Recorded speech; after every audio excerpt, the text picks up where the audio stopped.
বাড়িতে বিয়ে হবার সময় তখন হচ্ছে কাকা বসে আছেন, ঘাড়ে হাত দিয়ে গল্প করছেন, মানে আমার তখন জবু তবু অবস্থা,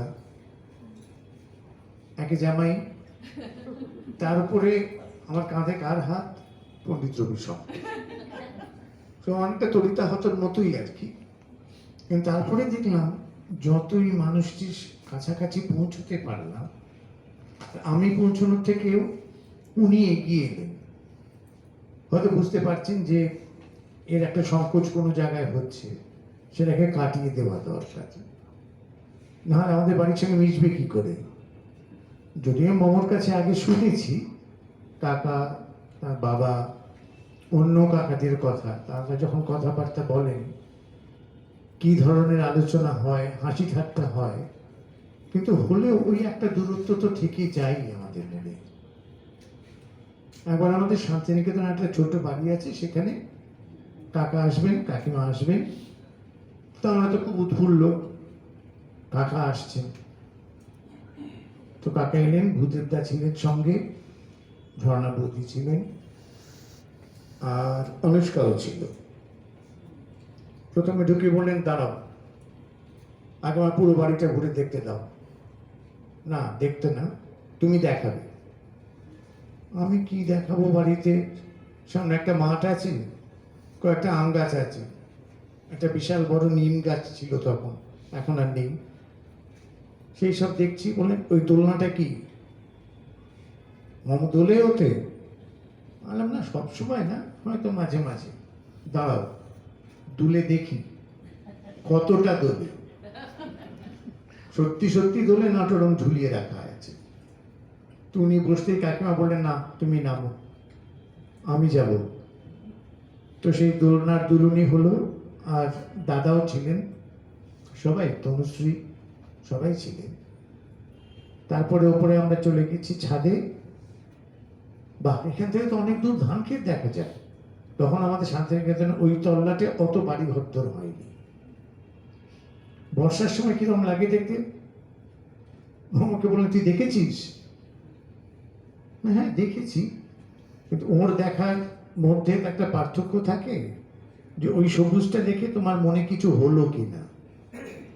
এই যে এত বড় একটা ধান ক্ষেত, তো কপাল গুনে সেই সময় বেশ বর্ষার কালো মেঘ এলো, প্রচন্ড ঝড় এলো, আর আমরা ভীষণভাবে ওটা এনজয় করলাম সকলে মিলে। তো সেইটা একটা স্মৃতি, যে কাকা তখন কিন্তু কাকাই, পণ্ডিত রবি শঙ্কর নন।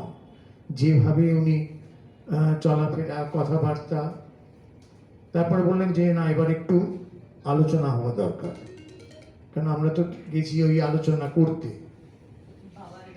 হ্যাঁ হ্যাঁ, সেন্টিনারি আলোচনা হবে, কি হবে না হবে, কোথায় হবে, ইত্যাদি ইত্যাদি। তো সেই সব তো অনেক আলোচনা হলো, কমিটি ঠিক হলো। তো তার আগে কিন্তু না, সেন্টিনারির আগেও উদয় উৎসব হয়েছিল, যেটা কাকা অর্গানাইজ করেছিলেন দিল্লিতে, যখন আমরা সব ওই যে 95 লোধি এস্টেটে ছিলাম।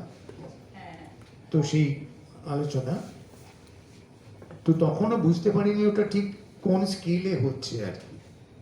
হ্যাঁ হবে, অনেকে অংশগ্রহণ করবেন, তো ওটা যে ওই একটা মাত্রায় গিয়ে পৌঁছবে যেখানে মানে যাদের কথা আমরা শুনি ভাবি তারা প্রত্যেকে হাজির হবেন, এবং একটা যে অর্কেস্ট্রা যেটা উনি ওখানে তৈরি করলেন সবাইকে নিয়ে, তাতে কে না ছিলেন।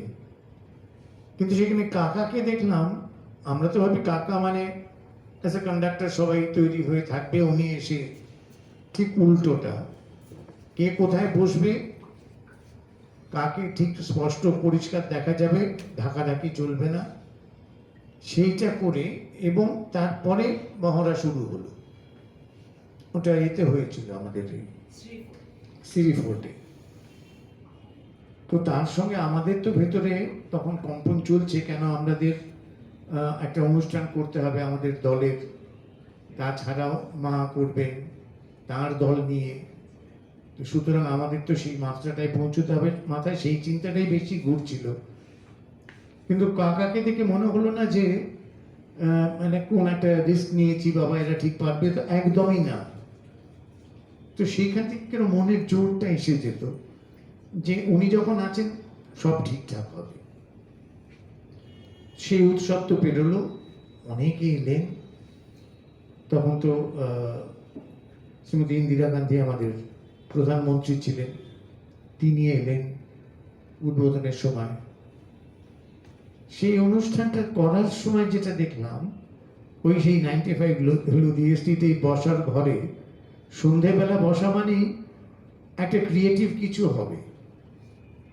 তো সরস্বতীও যেমন হয়েছে, তেমনি একদিন হয়েছিল যে কে কত রকম ভাবে একটা কথা আমি বলবো সেটা এক্সপ্রেস করতে পারে। তো এবার বলো, সেটা যে একটা কি হুল্লোড় হলো, মানে যত না কথার মানে তার থেকে অভিনয় দেখে আমাদের মানে লুটোপুটি খাবার অবস্থা। হ্যাঁ, মানে সবকিছু হয়ে যাবার পর বলেন দাঁড়া, আমি একটা চেষ্টা করছি, দেখ। আচ্ছা, একটা ছবি ছিল না সেই উনি আলিয়াপুরের মামা অদ্ভুত একটা সাজ সেজে পোশাক পরে স্টেটের ঘরে বসার ঘরেই ছিল ওটা। তো আমরা সবাই একটু তাকিয়ে আছে, বলেন তো বুঝতে পারছিস কত রকম পাগল থাকে পৃথিবীতে। সেদিন আমরা সবাই পাগল হয়েছিলাম।